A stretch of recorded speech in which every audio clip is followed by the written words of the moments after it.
Ever wonder why some people retire at 40, traveling the world, while others work their entire lives and still struggle to save even $50,000?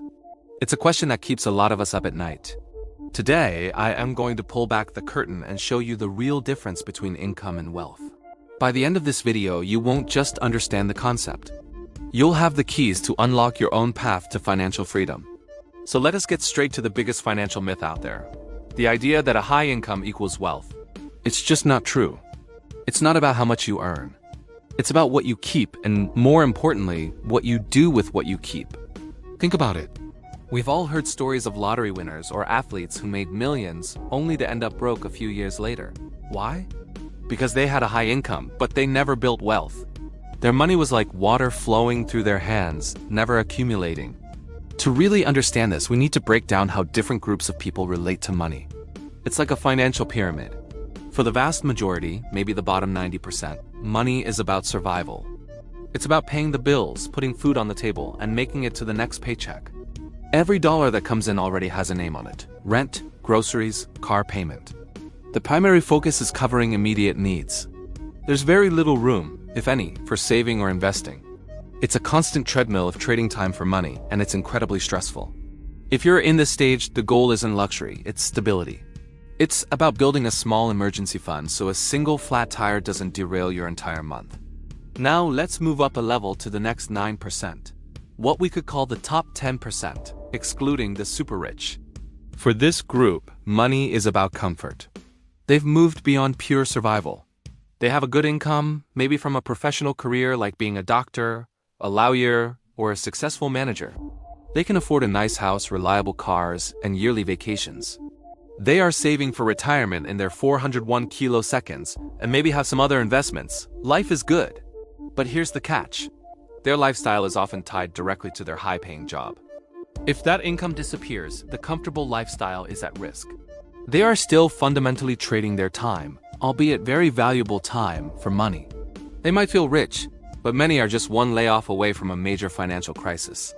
Their wealth is growing, but it's often a slow, linear process. This brings us to the top 1%. For this group, money isn't about survival or even just comfort. It's a completely different game. It's a game of multiplication. Their primary focus isn't on earning a salary. It's on making their money make more money. They understand that their time is their most limited resource, so they don't want to trade it for dollars. Instead, they use their capital, their wealth, to buy or create assets. These assets, whether it's businesses, real estate, or stock portfolios, work for them 24/7, generating income streams completely independent of their direct labor. Their wealth isn't just growing. It's compounding, often at an exponential rate. Let's dig deeper into this. The lifestyle of someone with a net worth of $1 million and someone with $10 million might look surprisingly similar from the outside. They might drive similar cars, live in nice but not ridiculously opulent houses. The real difference isn't in their spending. It's in their relationship with money and the scale of their operations. The person with $1 million in net worth might still be actively managing their career to protect their financial position. Their investments generate a nice side income, but it might not be enough to fully replace their salary. The person with $10 million, however, is likely in a different universe. Their investments are probably generating enough passive income to cover all their living expenses and then some. They aren't working because they have to. They're working because they want to, maybe on a passion project or a new business venture. Their financial decisions aren't about saving an extra $1,000. They're about deploying $1 million into a new opportunity. They think in terms of return on investment and risk management on a scale most people can't imagine. So how do you move through these stages? It's not just about earning more money. It's about fundamentally changing how you handle money at each level. Stage 1 is the time for money stage. This is where everyone starts. You work a job, you get paid. Your main goal here is to get really good at your job to increase your income, but more importantly, to live below your means. This is crucial. You need to create a gap between what you earn and what you spend. That gap is the seed of your future wealth. Every dollar you save is a soldier you can send out to fight for your financial freedom. Your mission is to automate your savings and build an emergency fund of 3 to 6 months of living expenses. This is your foundation. Without it, you can't take the next step. Once you have a stable foundation, you enter stage 2. the money at work stage. This is where the magic begins. Your savings are no longer just sitting in a bank account, losing value to inflation. You start investing. This could be in low-cost index funds, real estate, or starting a small side business. The key here is that your money is now starting to work for you. It's earning returns even when you're sleeping. For most people, this means consistently contributing to retirement accounts and other investment vehicles. You're still working your main job, but now you have a second engine running in the background, a financial engine that you're building piece by piece. The goal in this stage is to get your investment portfolio to a point where its growth becomes significant and noticeable.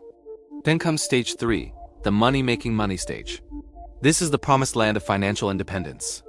You reach this stage when the income generated by your investments is greater than your living expenses. You are no longer required to trade your time for money to survive. You have achieved what many call escape velocity. Your wealth is now a self-sustaining system. The dividends from your stocks, the rent from your properties, or the profits from your business are enough to fund your lifestyle indefinitely. Work becomes a choice, not a necessity. This is true wealth. It's not about having a flashy car. It's about having control over your time, which is the most valuable asset of all. Let's put this into a simple-to-understand framework. Being rich is an income level. When we say someone is rich, we usually mean they make a lot of money per year. Being wealthy is a net worth level. It's about what you own minus what you owe. Two people can have the exact same high income, say $250,000 a year. Person A spends every penny of it on a lavish lifestyle. Person B lives on $100,000 and invests the other $150,000 every single year.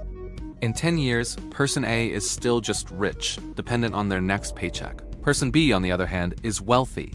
They have a multi-million-dollar portfolio working for them. This journey from focusing on income to focusing on wealth is a mindset shift. It's a change in your relationship with money. You go from seeing money as something to spend for survival, to something to manage for comfort, and finally, to something to command for impact and freedom. True wealth allows you to think beyond yourself. You can support causes you care about, build businesses that solve problems, and create a legacy for your family. So what is the ultimate takeaway from all this? The next time you see someone with a fancy car or a huge house, don't automatically assume they are wealthy. What looks like wealth on the surface is very often just high income propping up a high-cost lifestyle. It's a fragile house of cards. True wealth is usually built silently, in the background. It's built through the discipline of saving, the patience of long-term investing, and the wisdom to understand that the goal isn't to look rich, but to be truly free. Your journey starts today. It starts with your next paycheck. Create that gap, save that dollar, and put it to work. That is the secret that separates the temporarily rich from the permanently wealthy. Thanks for watching today. I hope this cleared things up and gave you some motivation for your own financial journey. If you found this video helpful, please give it a thumbs up and subscribe to the channel for more content that will help you build real, lasting wealth. Let me know in the comments which stage you're in and what your next financial goal is. See you in the next video.